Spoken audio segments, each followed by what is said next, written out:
Isang malaking babala ang sinabi ni Carmelo Anthony para kay Jimmy Butler sa kanyang ginagawa sa ngayon. Ayon mismo kay Carmelo Anthony, mga idol, hindi maganda itong ginagawa mo, Jimmy Butler.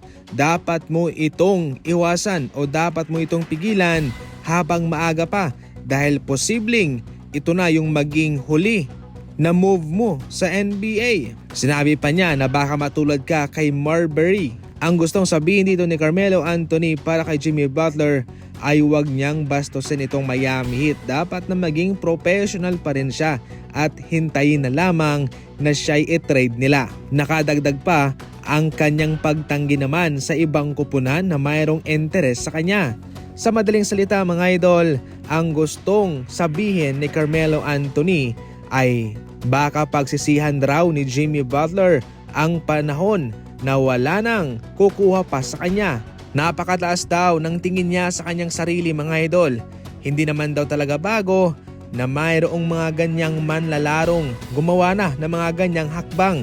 Subalit yung iba ay natuluyang hindi na nakabalik pa sa NBA. Yung kanyang ginawang halimbawa na sa Marbury, mga idol, ay ganun din ang nangyari kung saan kanyang criticize sa publiko, mga idol, itong Knicks at naban pa nga siya sa lahat ng mga team activities, mga idol, at tuluyan na nga humina siya at wala nang kupunang kumuha pa sa kanya at nagbigay ng tsansa. Ito yung pinakamasaklap na mangyayari sa isang manlalaro, mga idol.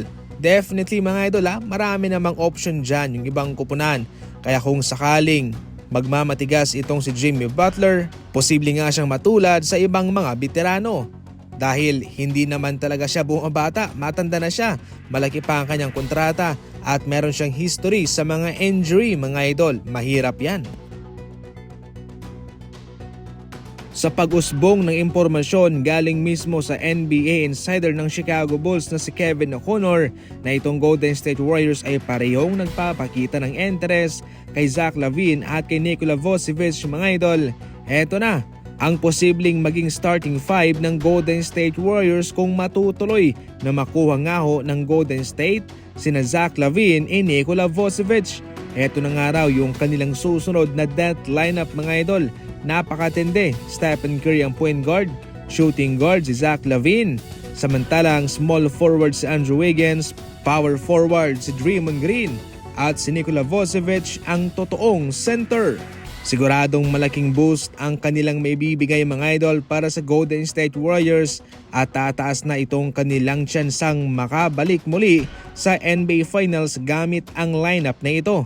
Subalit, yung sabi ko nga, mga idol, sa ating mga nagdaang balita, ang Golden State Warriors lang talaga ang nakakaalam nito.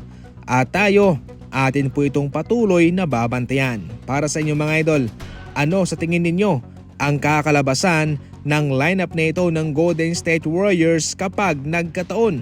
I-comment lang yan sa comment section at babasahin ko.